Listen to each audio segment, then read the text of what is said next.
Hello વિદ્યાર્થી મિત્રો, ફરીથી આપણે જ્યાં સૌપ્રથમ તો પહેલાં બધાને ગુડ મોર્નિંગ. બધા કુશળ મંગળ હશો. ફરીથી આપણે લાસ્ટ વિડીયો લેક્ચરમાં જ્યાંથી અધૂરું મૂક્યું છે ત્યાંથી આપણો ફંક્શનની જે પેપર મુજબની પ્રેક્ટિસ કરીએ છીએ પ્રશ્નપત્રોમાંથી, બરાબર, સેમ્પલ પેપરમાંથી જે આપણે પ્રેક્ટિસ કરીએ છીએ સમજૂતી સાથે થોડું રિવિઝન થાય એ રીતેથી એ પ્રેક્ટિસને આજે આપણે ફરીથી આગળ લઈ જઈએ. પ્રેક્ટિસ આપણે આગળ ચલાવીએ. Paper number 3, match the sentences with the correct functions. આપેલા વાક્યો છે એમને એમના સાચા ફંક્શન છે એમની સાથે મેચ કરો. કેમ ફંક્શનને લખવાના છે એમની વાત આપણે આગળ કરી ચૂક્યા છીએ. પેપરમાં તમે એમના આન્સર કઈ રીતેથી લખશો, હાઉ ટુ સોલ્વ, કઈ રીતેથી સોલ્વ કરવાના છે એમને આપણે રિવિઝન સાથે સમજીએ છીએ. થોડું આજના લેક્ચરથી થોડું રિવિઝન ઉપર આપણે વધારે જોર આપશું.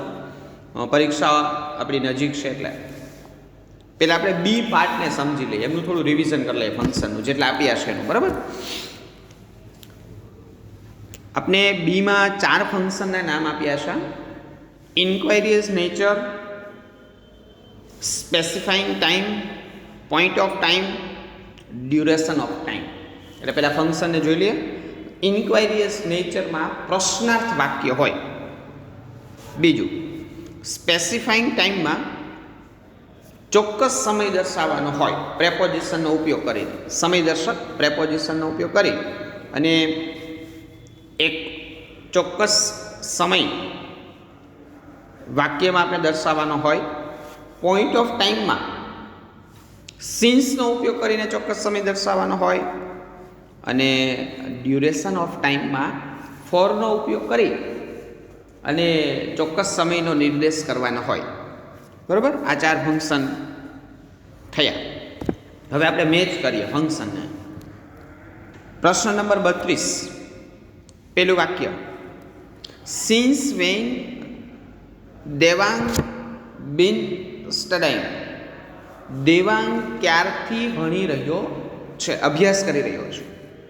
વાક્યમાં સિન્સ આવ્યું એટલે પોઈન્ટ ઓફ ટાઈમ, ચોક્કસ સમય દર્શાવ્યો છે.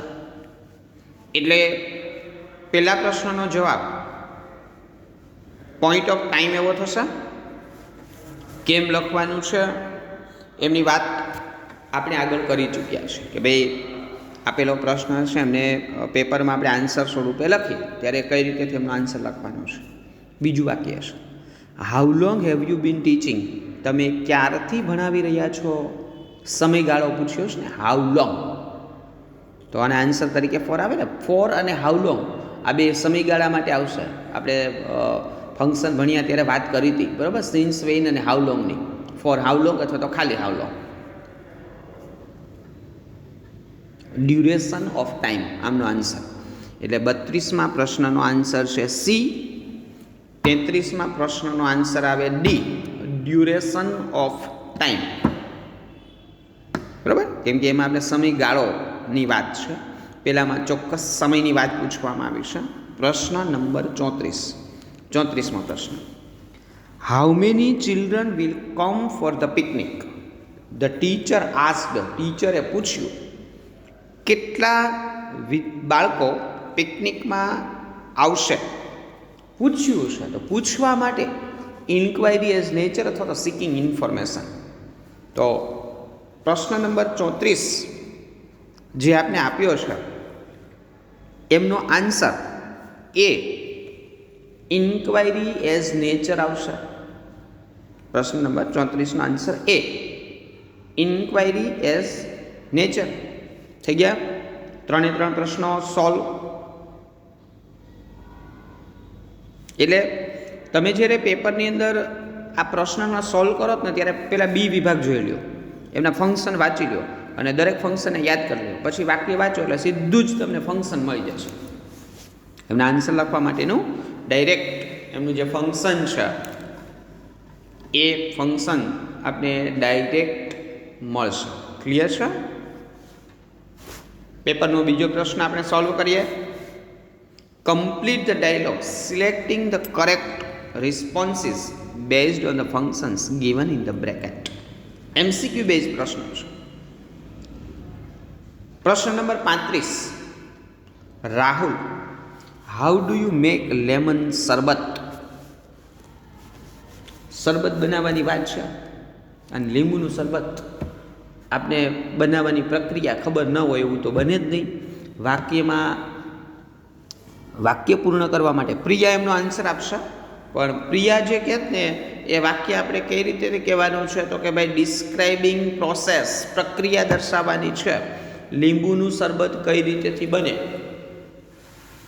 પ્રક્રિયાને દર્શાવવા માટે વાક્યમાં પ્રોસેસ વાક્યની અંદર દર્શાવી છે તો ડિસ્ક્રાઇબિંગ પ્રોસેસમાં આજ્ઞાર્થ વાક્ય હોય અને આજ્ઞાર્થ વાક્ય છે એમની શરૂઆત ડાયરેક્ટ ક્રિયાપદથી થાય. એટલે આપણે 4 ઓપ્શનમાં એવું વાક્ય ગોતવાનું જેમની શરૂઆત ડાયરેક્ટ ક્રિયાપદથી થતી હોય અને વાક્યની અંદર લીંબુ શરબત બનાવવાની પ્રક્રિયા છે દર્શાવી. વાક્યમાં એમ કહ્યું હોય કે ભાઈ 1 ગ્લાસ પાણી લ્યો અને થોડી ખાંડ નાખો અને એમને થોડી વાર હલાવો અને પછી એમાં લીંબુ નાખો અને પછી એમને સારી રીતે હલાવો, શેક કરો, બરાબર, અને પછી એમને પી જાઓ. પીવું હોય તો, પીવા લાયક તમે બનાવ્યું હોય તો, પણ ઘણાથી પીવા લાયક નહીં બને તો પછી પીવા નહીં, રાખી દેવાનું બીજા માટે, મહેમાન આવે એમના માટે. ક્લિયર છે? ઓકે, જોઈએ આપણે. Priya, Rahul, how do you make lemon શરબત? તો પ્રિયાએ કહ્યું ડિસ્ક્રાઇબિંગ પ્રોસેસ. હવે આપણે વાક્ય વાંચીએ ઓપ્શનમાંથી. આપણે છેલ્લેથી જોઈએ. જો પેલા ઓપ્શન ડી ઓપ્શનમાં આપણે એવું કહ્યું છે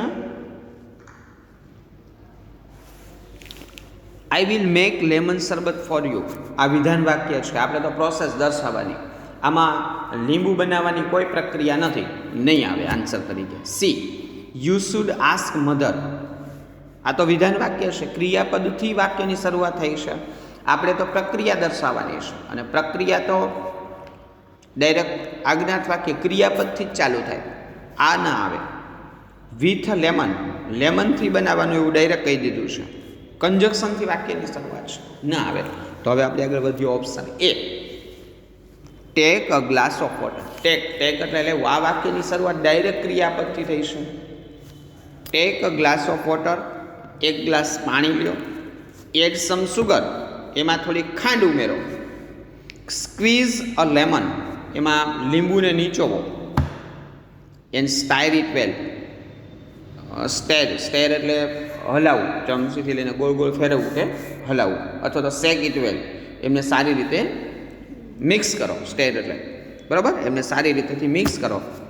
લીંબુ શરબત બની જશે ને. તો આપણો આન્સર આવે એ, કેમ કે ડાયરેક્ટ વાક્યની શરૂઆત એ આજ્ઞાર્થ વાક્યથી એટલે કે ક્રિયાપદથી વાક્યની શરૂઆત થયેલી છે. બરાબર. તો આ રીતેથી MCQ જ આપી. આ તો 3 માર્ક્સ સાવ રોકડા જ 3 માર્ક્સ છે. આપણને જે MCQs 4 ઓપ્શન આપણે આપ્યા છે એ ઓપ્શનમાંથી આપણે યોગ્ય વિકલ્પની પસંદગી કરવાની છે. ક્લિયર છે? ઓકે. 36, પ્રશ્ન નંબર 36. પ્રશ્ન નંબર 36 ને આપણે સોલ્વ કરીએ. પ્રશ્ન છે, વાક્ય આ રીતનું છે, આશા, vote is that in the picture? આ પિક્ચરમાં શું છે એવું આશાએ ગીતાને પૂછ્યું છે. Gita blank describing place. હવે ગીતા જે આન્સર આપે જ ને એમાં કોઈ જગ્યાનું વર્ણન કરી અને જગ્યાના વર્ણન વિશે કહે છે. હવે આપણે કોઈ સ્થળનું વર્ણન કરવું હોય તો ડિસ્ક્રાઇબિંગ પ્લેસ અથવા તો લોકેશન. સ્થળ કે જગ્યાનું વર્ણન કરવા માટે ઉપયોગમાં આપણે કંજક્શનને લઈએ છીએ. આપણે જ્યારે ફંક્શન ભણ્યું ત્યારે વિચ, ધેટ અને વેર કંજક્શનનો ઉપયોગ કરી અને સ્થળનું વર્ણન કરી શકાય. તો આપણે 4 ઓપ્શનમાંથી એવું વાક્ય ગોતવાનું ને કે જેમાં વિચ, વેર કે ધેટ આવતું હોય અને સ્થળનું વર્ણન કરવામાં આવ્યું હોય. પહેલું વાક્ય છે it is a beautiful picture. આમાં તો ખાલી ચિત્રની જ વાત કરી, સ્થળની વાત જ નથી, ન આવે આન્સર તરીકે. B it is an old palace. આ એક જૂનો રાજમહેલ છે. આમાં તો ખાલી સ્થળ જ દર્શાવ્યું, કંજક્શન તો છે જ નહીં, ના આવે. C that is palace which was build by Takhtsinhji of Bhavnagar. આ આપણા આન્સર તરીકે આવે કેમ કે આમાં વિચનો ઉપયોગ છે. જો what is that in the picture, Gita એવું આશા એવું ગીતાને પૂછ્યું તો ગીતાએ કહ્યું ધેટ ઇઝ પેલેસ, આ રાજમહેલ છે, which was build by Takhtsinhji of Bhavnagar, કે જે ભાવનગરના તખ્તસિંહજી દ્વારા બંધાવાયેલો છે, બંધાવાયેલો હતો. તો રાજમહેલનું વર્ણન આવ્યું ને, તો રાજમહેલ છે એક સ્થળ થયું અને એમનું વર્ણન કરી અને ગીતા છે એમણે એમનો જવાબ આપ્યો, એટલે ડિસ્ક્રાઇબિંગ પ્લેસ. 37 પ્રશ્ન નંબર 37 સ્ટ્રેન્જર એક્સચેન્જિંગ પ્લેઝન્ટ્રીઝ. પહેલાં તો આપણે આ ફંક્શનને સમજી લઈએ. પ્લેઝન્ટ્રીઝ અને નાઇસિટીઝ આ બંને એક જ. જેમાં આપણે પહેલાં શુભેચ્છા દર્શક વાક્યો લખીએ ને, થેન્ક યુ ને સોરી ને આઈધર ઓર ને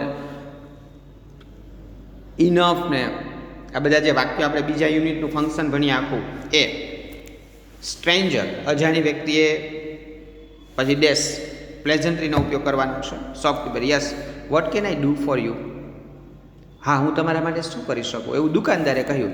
તો પેલા સ્ટ્રેન્જરે દુકાનદારને કંઈક પૂછ્યું હશે ને, તો કોઈ વ્યક્તિ, સ્ટ્રેન્જર એટલે અજાણી વ્યક્તિ, તો અજાણી વ્યક્તિ દુકાનદારને પૂછે છે તો એમણે એમના કામમાં ખલેલ પહોંચાડી છે. તો ખલેલ પહોંચાડવા માટે કઈ નાઇસિટીનો ઉપયોગ થાય? થેન્ક યુ વેરી મચ એવું ડાયરેક્ટ કહ્યું હશે. તો ડાયરેક્ટ તો કોઈને આપણે થેન્ક યુ વેરી મચ કહીએ નહીં, એટલે નહીં આવે.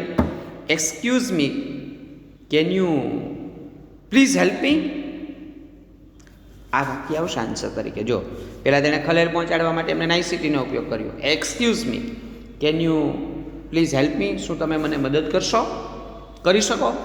તો પછી શોપકીપરે કહે yes what can I do for you, હા હું તમારા માટે શું કરી શકું. બરાબર, તો નાઇસિટીનો ઉપયોગ કરવાનો છે પણ સાથે સાથે બંધ બેસતું વાક્ય પણ ત્યાં આપેલું છે. જો આન્સર ઉપરથી આપણે ખબર પડી જાય, can you please help me, ઓલા આન્સરમાં પહેલાં હેલ્પની જ વાત કરી છે. What can I do for you, હું તમારા માટે શું કરી શકું. બરાબર, તો બીજા બે ઓપ્શન જો વિલ યુ હેલ્પ મી, આમાં નાઇસિટી નથી એટલે નહીં આવે. અને આઈ એમ સોરી નાઇસિટી જ છે પણ આઈ એમ સોરી એવું ડાયરેક્ટ ક્યાંથી આવશે, કંઈક ઉપર બેઝ તો હોવો જોઈએ ને નાઇસિટી માટેનો. એટલા માટે આન્સર તરીકે બી, 37ના આન્સરમાં બી, excuse me can you help મી. બરાબર, તો 35મા પ્રશ્નનો આન્સર એ, 36મા પ્રશ્નનો આન્સર સી અને 37મા પ્રશ્નનો આન્સર બી, બી four Bombay, C four Chennai અને 35માં એ ફોર અહેમદાબાદ. ક્લિયર છે? આગળ જઈએ આપણે. Complete the sentences using the functions given in the brackets. બ્રેકેટમાં આપેલા ફંક્શનનો ઉપયોગ કરી અને આપેલું વાક્ય છે આપેલા વાક્યો છે એમને પૂર્ણ કરો. ઓકે, આપણે જોઈએ ફંક્શન અને વાક્યો કેમ પૂર્ણ થશે. અવર ક્લાસીસ સ્પેસિફાઈંગ ટાઈમ, ચોક્કસ સમય દર્શાવીને વાક્યને પૂર્ણ કરો. ચોક્કસ સમય દર્શાવવાનો છે. આ વાક્ય તો આપણે આમાં લખી ચૂક્યા છે, એમાંના મોટાભાગના વાક્યો આપણે પ્રેક્ટિસમાં આવી પણ ગયા છે. બરાબર, અવર ક્લાસીસ વિલ રીઓપન ફ્રોમ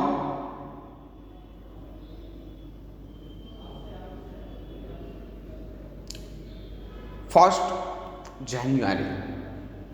અમારા ક્લાસ 1 જાન્યુઆરીથી રીઓપન થશે એમ કહી શકો, અથવા તમે એમ કહી શકો અવર classes will starts start will કહીને કહી શકો, અથવા તો ચોક્કસ સમય દર્શાવવો હશે તો અવર classes will start at 7 o'clock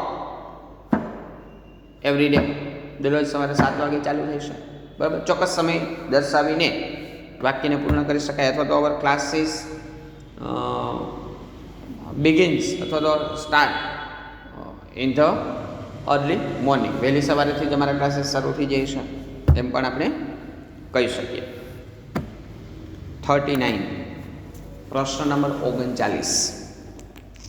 my friend describing person. વ્યક્તિને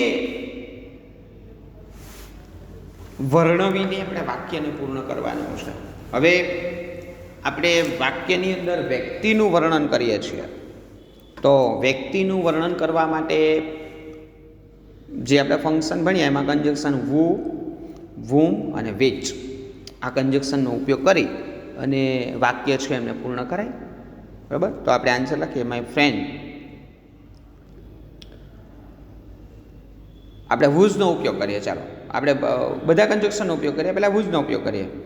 my friend whose name is Nitin. મારો મિત્ર કે જેમનું નામ નીતિન છે ઇઝ વેરી હેલ્પફુલ. એ ખૂબ જ મદદરૂપ છે. અથવા તો માય ફ્રેન્ડ વુ ઇઝ, જો વુનો ઉપયોગ કરીએ તો પહેલાં આપણે હુઝનો ઉપયોગ કર્યો પહેલા વાક્યમાં કે my friend whose name is Nitin, પછી અલ્પ વિરામ અને પછી આગળ લખવાનું is very helpful, is honest એમ કહી શકાય, ઇઝ અ ઓનેસ્ટ પર્સન એમ કહી શકાય, ઇઝ અ ડૉક્ટર એમ કહી શકાય, ઇઝ અ એન્જિનિયર એમ કહી શકાય. આમે લખી શકો માય ફ્રેન્ડ મારો મિત્ર વુ ઇઝ અ ડૉક્ટર, મારો મિત્ર કે જે ડૉક્ટર છે ઇઝ અ ઓનેસ્ટ પર્સન, એક પ્રામાણિક વ્યક્તિ છે. એમ તમે વાક્યને પૂર્ણ કરી શકો. ટૂંકમાં વુમ કે વુઝનો ઉપયોગ કરી અને વાક્યને પૂર્ણ કરી શકાય. માનો કે આ જ વાક્ય છે એમાં જો આપણે હુમનો ઉપયોગ કરીએ વાક્ય પૂર્ણ કરવા માટે તો હુમનો પણ ઉપયોગ કરી શકાય. My friend whom you met yesterday is a doctor. મારો મિત્ર કે જેમને તમે ગઈકાલે મળ્યા હતા એ ડૉક્ટર છે એમ કહી શકીએ. બરાબર, તો માય ફ્રેન્ડ તમારા મિત્રનું તમારે વર્ણન કરવાનું છે. બરાબર, my friend whose name is Gita is a well singer. Is a well singer લખીને my friend whose name is Gita પછી અલ્પ વિરામ is a well known singer કે જે ખૂબ જ જાણીતી ગાયક છે. એ રીતેથી વાક્ય છે એમને પૂર્ણ કરવાનું થાય. ક્લિયર છે?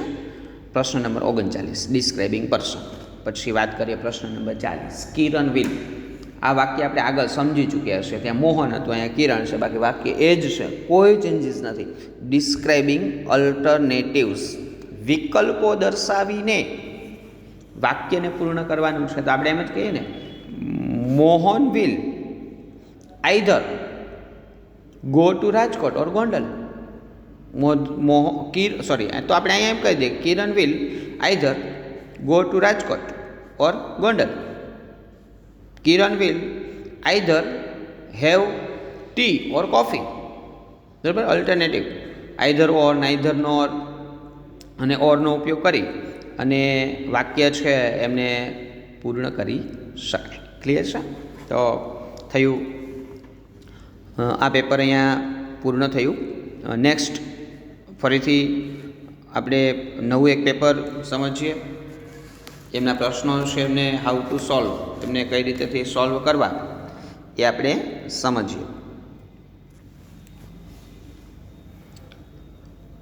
How long have you been sleeping. પહેલાં તો આપણે બીમાંથી ફંક્શનને સમજી લઈએ. મેચ એ વિથ બીમાં જો ફંક્શન છે specifying time, duration of time, describing person અને ડિસ્ક્રાઇબિંગ થિંગ. 4 ફંક્શન આપ્યા છે. સ્પેસિફાઈંગ ટાઈમમાં ચોક્કસ સમય દર્શાવવાનો હોય છે. ડ્યુરેશન ઓફ ટાઈમમાં સમયગાળો દર્શાવવાનો હોય છે. ચાલુ પૂર્ણ વર્તમાન કાળ અથવા તો પૂર્ણ વર્તમાન કાળમાં ડ્યુરેશન હોય તો વાક્યમાં ફોરનો ઉપયોગ હોય છે. ડિસ્ક્રાઇબિંગ પર્સન, હજી આપણે હમણાં જ આગળ સમજ્યા, વ્યક્તિ વિશે વધારે કહેવાનું હોય છે. વાક્યની અંદર વુ, વુમ કે વુઝનો ઉપયોગ હોય. અને ડિસ્ક્રાઇબિંગ થિંગ, વસ્તુને વર્ણવીને વાક્યમાં વસ્તુનું વર્ણન કરવાનું હોય છે. વિચ કે ધેટ કન્જક્શનનો ઉપયોગ હોય છે. થઈ ગયું? 4 ફંક્શન આપણે ફરીથી યાદ કરી લીધા કે કયા ફંક્શનમાં શું હોય છે. હવે આપણે વાક્યો જોઈએ અને એમને મેચ કરીએ એ બીને. પેલું, how long have you been sleeping? How long આવ્યું તો હાઉ લોંગ અને ફોર ડ્યુરેશન ઓફ ટાઈમમાં આવે. સિન્સ અને વેન પોઈન્ટ ઓફ ટાઈમમાં આવે. એટલે પેલું ફંક્શન 32મું વાક્ય છે એમનો answer B, duration of time, સમયગાળાની વાત છે.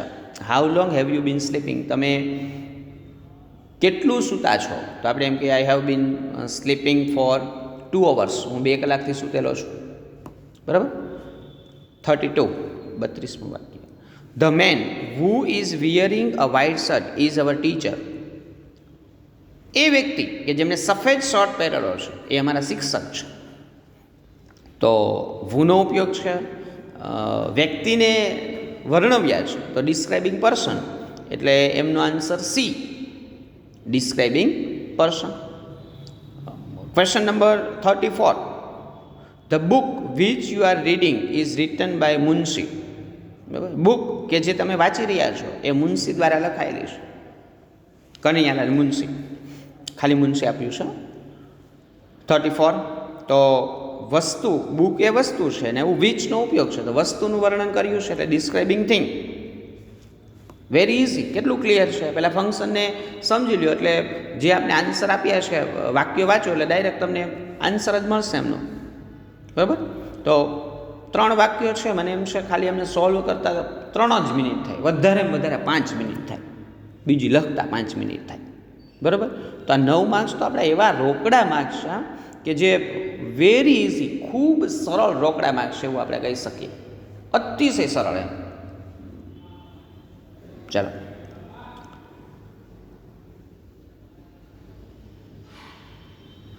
નેક્સ્ટ. હવે પછીનો આપણો પ્રશ્ન આપણે સમજીએ. Complete the dialogues selecting the correct response based on the functions given in the brackets. Complete the dialogue. હવે આપણે એમ કમ્પ્લીટ ધ ડાયલોગ એટલે આખો ડાયલોગ લખવાનો એવું કાંઈ છે જ નહીં. ખાલી MCQમાંથી એક વાક્ય 4 વિકલ્પમાંથી પસંદ કરીને યોગ્ય ફંક્શનનું વાક્ય જ આપણે ત્યાં મૂકવાનું છે. ઓકે. 35. પ્રશ્ન નંબર 35 સમજીએ આપણે. Father, point of time Mayur, he has been studying since 7 AM. Since તો આપી દીધું આપણે, પણ ઉપર જે વાક્ય કહ્યું જ ને એમાં આપણે પોઈન્ટ ઓફ ટાઈમથી પ્રશ્ન પૂછવાનો થાય ને, કેમ કે નીચે જવાબ આપ્યો હશે આપણે. જો હી has been studying since 7 AM, એ 7 વાગ્યાથી વાંચી રહ્યો છે. તો પિતાએ એવું પૂછ્યું હશે ને ક્યારથી વાંચી રહ્યો છે, ક્યારથી વાંચી રહ્યો છે. તો પોઈન્ટ ઓફ ટાઈમમાં જો આપણે પ્રશ્ન પૂછવાનો હોય ને તો પ્રશ્ન સિન્સ વેનથી ચાલુ થાય. તો નીચે 4 ઓપ્શન આપ્યા જ ને એમાં આપણે પહેલાં સિન્સ વેન ગોતો, ક્યાં આપ્યું છે? એમાં why have Devang been studying since 7 AM નથી આપ્યું. who has been studying since 7 AM નથી આપ્યું. since when has Devang been studying, જો since when આપ્યું છે તો આન્સર તરીકે સી. તો આમ પ્રશ્ન આમ બની જાય, since when has Devang been studying, Devang એ ક્યારથી વાંચી રહ્યો છે? તો મયુરે કહ્યું હશે he has been studying since 7 AM, એ 7 વાગ્યાથી વાંચી રહ્યો છે. ડાયરેક્ટ જવાબ મળ્યો ને. પછી જો ડી ઓપ્શન જુઓ પહેલા જ પ્રશ્નનો, how long has Devang been studying, આ ક્યારે આવે? જો આપણે સૂચનામાં ડ્યુરેશન ઓફ ટાઈમ આપ્યું હોય અને નીચે મયુરે એવું કહ્યું હોય he has been studying for 2 hours, તો આન્સરમાં ડી આવે. સમજાય છે? તો ડ્યુરેશન ઓફ ટાઈમ થાય ને, હાઉ લોંગ કહીએ તો, અને સિન્સ વેન કહીએ તો પોઈન્ટ ઓફ ટાઈમ થાય. 36. પ્રશ્ન number 36. Father, inquiry as nature. Nisha, from the 15th March. પિતાએ કંઈક પૂછ્યું છે નિશાને અને નિશાએ જવાબ આપ્યો 15 March.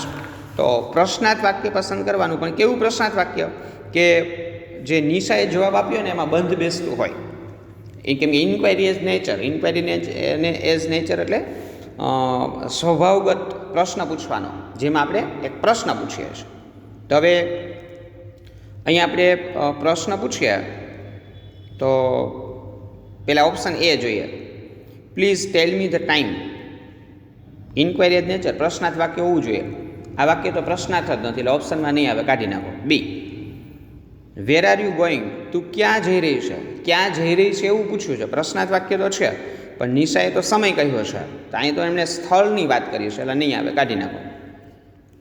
C, when do your exam begin, તારી પરીક્ષાઓ ક્યારથી શરૂ થાય છે? તો નિશાએ એવું કહ્યું છે 15 માર્ચથી. આ આન્સર તરીકે આવશે. તો એના ફાધર એમ પૂછ્યું હશે ને, father when do your exams begin, તારી પરીક્ષાઓ ક્યારથી ચાલુ થાય છે? Nisha from the 15th March, 15 માર્ચથી. મળી ગયો આન્સર. પછી ડીમાં જુઓ, પાછું વિધાન વાક્ય આપ્યું છે, I hope you are studying well, તો એ પાછું આવી શકે નહીં. એટલે ડાયલોગમાં શું થાય કે આપણે પ્રશ્નાર્થ વાક્ય ઇન્ક્વાયરી નેચરમાં પસંદ કરવાનું, પણ એક એવું પ્રશ્નાર્થ વાક્ય પસંદ કરવાનું. માનો કે 4 પ્રશ્નાર્થ વાક્યો જ આપ્યા હોય તમને ઓપ્શનમાં, પણ આપણે એક એવું પ્રશ્નાર્થ વાક્ય પસંદ કરવાનું કે જે બીજું એક વાક્ય આપ્યું જ ને એમની સાથે એ પ્રશ્નાર્થ વાક્ય છે એ બંધ બેસતું હોય એવું એક પ્રશ્નાર્થ વાક્ય પસંદ કરવાનું રહે. બરાબર? એટલે આ થોડુંક ધ્યાન ઉપર રાખજો. ખાસ કરીને સિન્સ વેઇન, એમાં પ્રશ્નાર્થ વાક્યો સિન્સ વેઇન અને હાઉ લોંગ, બરાબર, ફોર અને સિન્સ પૂર્ણ વર્તમાનકાળ અને ચાલુ પૂર્ણ વર્તમાનકાળ, અને ઇન્ક્વાયરી એઝ નેચરમાં એમનો જ્યારે ઉપયોગ આવે, આપણે 35મું વાક્ય જોયું એ રીતેથી, અને 36મા વાક્યમાં ઇન્ક્વાયરી એઝ નેચર. પછી પ્રશ્ન નંબર 37. પ્રશ્ન નંબર 37માં Rohan, mother can you help me to make tea. રોહનને ચા બનાવતા નહીં આવડતી હોય ભાઈ, એટલે એમણે એમના માતાને પૂછ્યું, mother can you help me to make T. માતા તમે મને ચા બનાવવામાં મદદ કરશો? Mother sure. એમની માતા કહ્યું ચોક્કસથી. ડિસ્ક્રાઇબિંગ પ્રોસેસ, તમારી અહીંયા ચા બનાવવાની પ્રક્રિયા દર્શાવીને વાક્યને પૂર્ણ કરવાનું છે. હવે આપણે આગળથી જે રીતેથી આગળ વાક્યોને પૂર્ણ કરતા આવ્યા છીએ, બરાબર, એ રીતેથી જો આ વાક્યને આપણે પૂર્ણ કરીએ તો ડિસ્ક્રાઇબિંગ પ્રોસેસ થાય ને. તો રોહને કહ્યું હશે, તો એમના માતાએ એમને ચા બનાવવાની પ્રક્રિયા કહી. Why not? Sure, why not એવું કહી શકાય, પણ આપણે તો પ્રક્રિયા દર્શાવી છે, એટલે આ વાક્ય ન આવે. કેમ કે પ્રક્રિયા દર્શાવવા માટે તો આજ્ઞાર્થ વાક્ય હોવું જોઈએ ને, અને વાક્યની શરૂઆત ક્રિયાપદથી થાય, અને આખી ચા બનાવવાની પ્રક્રિયા આખી કેવી પડે, ટૂંકમાં ન ચાલે. B, take a cup of milk, 1 cup દૂધ લે, એડ સમ સુગર, થોડી ખાંડ નાખ, એન્ડ ટી લીવ્સ, અને ચાય પત્તી નાખ એમાં, and let it boil for some times, અને થોડી વાર એમને ઉકળવા દે એટલે ચા તૈયાર થઈ જશે. હા, આ ચા બનાવવાની પ્રક્રિયા છે. વાક્યની શરૂઆત જુઓ, ટેક ડાયરેક્ટ ક્રિયાપદથી થાય છે, આજ્ઞાત વાક્ય છે, અને આપણે પ્રોસેસ જ દર્શાવવાની છે. તો આ વાક્ય એ આન્સર તરીકે આવી શકે. એટલે 37નો આન્સર ડી. બાકીના 2 વાક્ય જુઓ, એક તો પ્રશ્નાર્થ વાક્ય છે, આવશે જ નહીં.